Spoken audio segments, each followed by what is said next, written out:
या गुरुवारी म्हणजेच उद्याच्या गुरुवारी गुरुपुष्य अमृत आहे आणि या गुरुपुष्य अमृताला आपल्या हिंदू धर्मामध्ये विशेष महत्त्वाचं स्थान आहे. या दिवशी आपण जेवढी पण आपल्या गुरूंची सेवा करतो, आपल्या कुलदेवतेंची सेवा करतो, ज्या पण आपण आपल्या घरामध्ये माता लक्ष्मीच्या, भगवान विष्णूंच्या सेवा करतो, त्यांच्या मार्गातले काही विशिष्ट असे उपाय घरामध्ये करतो बघा, तेवढं आपल्याला केल्या सेवेचं उपायचं फळ हे मिळत असतं. गुरुपुष्य अमृत ह्या योगावरती बघा खूप जण सोनं, चांदी या वस्तूसुद्धा खरेदी करत असतं. या दिवशी किंवा ह्या योगावरती आपण जर अशा वस्तू खरेदी केल्या तर कालांतराने ह्या वस्तूंमध्ये वाढ होत असते. अमृत आहे तर ह्याचा योग जो आहे बघा तो सकाळी 6:04 सुरू होत आहे आणि 11:32 हा योग आहे. तर ह्या वेळामध्ये तुम्हाला विशिष्ट अशा काही उपाय आपल्या घरामध्ये करायचे आहेत बघा.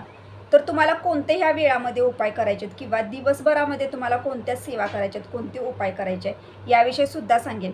आता समजा गुरुपुष्य अमृत म्हणजे ह्याचा जो योग आहे जो 6 किंवा 5 तासाचा आहे, तर ह्या 5 तासामध्येच आपल्याला सेवा किंवा उपाय करायचे आहेत का, तर असं नाही.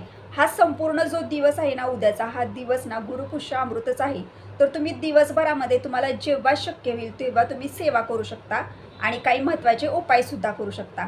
पण काही असे 1-2 महत्त्वाचे जे उपाय आहेत ना, ते उपाय तुम्हाला सकाळी म्हणजेच काय तर त्या वेळेमध्ये घरामध्ये करायचे आहेत. तर हे उपाय कशासाठी करायचे, तर हे उपाय तुम्हाला माता लक्ष्मीला प्रसन्न करण्यासाठी करायचे. आपल्या घरामध्ये बघा जेव्हा आपण भगवान विष्णूंची आणि माता लक्ष्मीची जेव्हा ह्या योगावरती पूजा, सेवा किंवा उपाय करतो बघा, तेवढा आपल्याला त्यांचा एक कृपाआशीर्वाद मिळतो आणि आपल्या घरामध्ये सुख समृद्धी येते, आपल्या घरामध्ये पैसा हा पुरवठ येतो आणि आपल्या घरामध्ये अखंड लक्ष्मी माता वास करते. तर आता सकाळी तुम्हाला कोणते उपाय करायचे आहेत, दिवसभरामध्ये तुम्हाला सेवा कोणत्या करायच्या आहेत आणि दिवसभरामध्ये सुद्धा तुम्हाला अजून उपाय कोणते करायचे आहेत. तुम्हाला एक सांगते की तुम्हाला गुरुपुष्य अमृत ह्या योगावरतीच म्हणजेच गुरुवारी जेवढे उपाय करणं शक्य होईल तेवढे उपाय तुम्ही तुमच्या घरामध्ये करा. जर तुम्हाला सगळे उपाय जरी करणं शक्य झालं नाही, तुम्हाला जेवढे उपाय मी सांगितलेले आहेत त्यातला 1-2 उपाय जरी करणं शक्य झालं तरीसुद्धा नक्कीच सकाळी त्या वेळेमध्ये तुम्हाला जे महत्त्वाचे 1-2 उपाय करायचे ते तुम्ही करून घ्यायचेत आधी. त्या वेळेमध्ये तुम्ही ते उपाय जर तुमच्या घरामध्ये केले ना तर माता लक्ष्मी तुमच्यावर प्रसन्न होणार आहे आणि माता लक्ष्मीसाठी आणि भगवान विष्णूला प्रसन्न करण्यासाठी ते उपाय आपल्या घरामध्ये करायचे आहेत. सकाळी लवकर उठल्यानंतर जी काही छोटी मोठी कामं असतील ते सर्व करून घ्यायचे आहेत.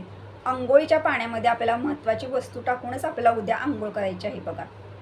अंघोळीच्या पाण्यामध्ये तुम्हाला चिमूटभर हळद टाकायची आणि त्या पाण्याने तुम्हाला अंघोळ करायची आहे.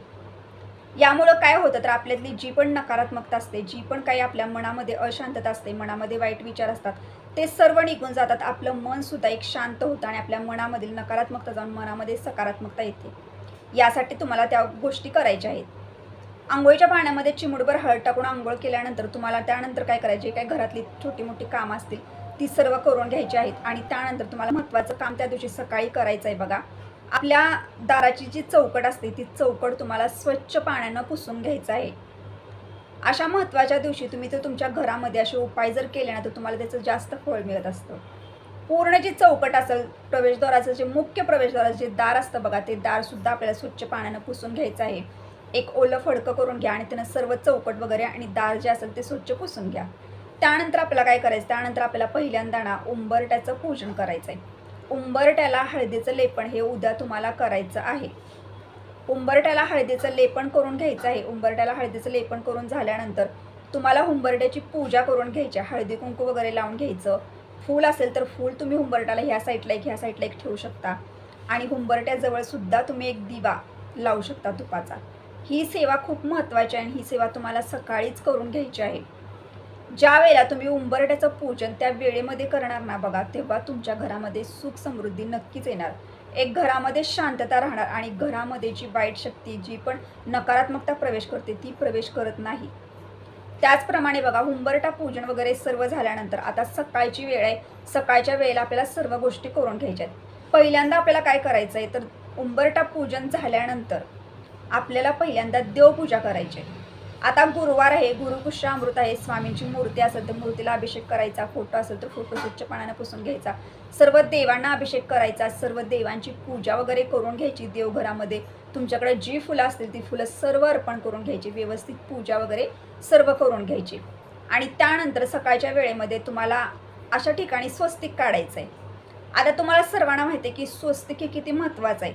स्वस्तिक हे ज्या घरामध्ये काढलं जातं, ज्या ठिकाणामध्ये काढलं जातं बघा, त्या ठिकाणी माता लक्ष्मीचं नक्कीच आगमन होतं. माता लक्ष्मी त्या कुटुंबावरती प्रसन्न होते. त्या ठिकाणी ती अखंड वास करते आणि ज्या घरामध्ये स्वस्तिक असतं बघा, त्या घरामध्ये सर्व शुभ कार्य घडतात. त्या घरातील वाईट शक्ती, वाईट नकारात्मकता सर्व बाहेर निघून जाते. त्या घरामध्ये सुख समृद्धी येते. त्या घरामध्ये आलेला पैसा तुझा प्रत्येक व्यक्तीला प्रत्येक कामामध्ये सुद्धा यश येतं. तर आता आपल्याला हे स्वस्तिक जे काढायचं आहे, ते स्वस्तिक जे काढायचं आहे ना तुम्हाला, ते तुम्हाला त्या गुरुपुष्यामृताच्या वेळेमध्येच काढायचं आहे. म्हणजे सकाळची मी तुम्हाला मगाशी जी वेळ सांगितली, ह्या वेळेमध्येच काढायचं आहे आणि 5 ठिकाणी तुम्हाला ते स्वस्तिक काढायचं आहे. जास्त वेळ लागत नाही, 5 ते 6 मिनिटाचं काम आहे, लगेच होऊन जाईल. पण ही जर तुम्ही सेवा किंवा हा जर उपाय तुमच्या घरामध्ये केला ना, तुम्हाला खूप म्हणजे खूप ह्याचा प्रभाव जाणवला येईल, खूप तुम्हाला अनुभव येईल तुमच्या घरामध्ये. तर पहिल्यांदा सांगते, एका वाटीमध्ये तुम्हाला थोडंसं पाणी घ्यायचं आहे. पाणी घ्या किंवा तुमच्याकडे जर गुलाबजल जरी असेल ना तरी घेतलं तरी चालेल. त्याच्यामध्ये आपल्याला हळदी कुंकू मिक्स करायचं आहे. हातानं आपल्या काढायचं आहे स्वस्तिक. असं नाही की तुम्हाला एखादं चिटकून वगैरे द्यायचं आहे. हातानं आपल्या स्वतःच्या हातानं तुम्हाला ते स्वस्तिक काढायचं आहे. कुंकू आणि हळद मिक्स करायचे आणि त्यानं आपल्या प्रवेशद्वाराचा जो दरवाजा असतो बघा, त्या दरवाजाच्या मध्यभागी तुम्हाला वरच्या साईडला स्वस्तिक काढायचं आहे. मध्यभागी जिथून घरामध्ये आपण प्रवेश करतो ना, त्याच्या मध्यभागीच वरती तुम्हाला स्वस्तिक काढायचं आहे. स्वस्तिक काढून घ्यायचं. या साईडला आपल्याला उजव्या साईडला शुभ लिहायचं आहे, डाव्या साईडला तुम्हाला लाभ लिहायचं आहे. हे करून घेतल्यानंतर तुम्हाला देवघराजवळ यायचं आहे. देवघराची जी आपल्या भिंत असते बघा, जिथं आपण देवपूजा करतो, समोरची जी आतली जी भिंत असते देवघराची, तिथं सुद्धा तुम्हाला स्वस्तिक काढून घ्यायचं आहे. त्या ठिकाणी तुम्ही नुसतं स्वस्तिक जरी काढलं, शुभ लाभ जरी नाही लिहिलं तरी चालेल. शुभ लाभ आपल्याला फक्त प्रवेशद्वारावरती लिहायचं आहे. देवघरामध्ये स्वस्तिक काढून घ्यायचं. त्यानंतर आपल्याला दुसरं स्वस्तिक जे असेल बघा, ते आपल्याला तुळशीच्या इथं काढायचं आहे.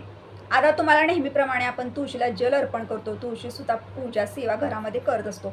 त्याचप्रमाणे आपल्याला तुळशीला सुद्धा जल वगैरे अर्पण करायचं, तुळशीची पूजा करायची आणि तुळशीच्या ठिकाणी सुद्धा तुम्हाला एक स्वस्तिक काढून घ्यायचं आहे.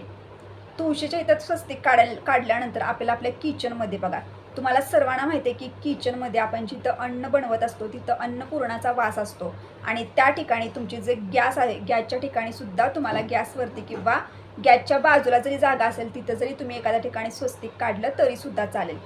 आता 5वं स्वस्तिक तुम्हाला कुठं काढायचं, तर ते तुम्हाला तुमचं जे महत्त्वाचं समजा तुमची तिजोरी आहे किंवा तुमचं सोनं चांदी जे पण काही दागदागिने आहेत किंवा जिथं महत्त्वाची कागदपत्र आहेत अशा ठिकाणी किंवा तिजोरीवर सुद्धा तुम्ही स्वस्तिक काढू शकता.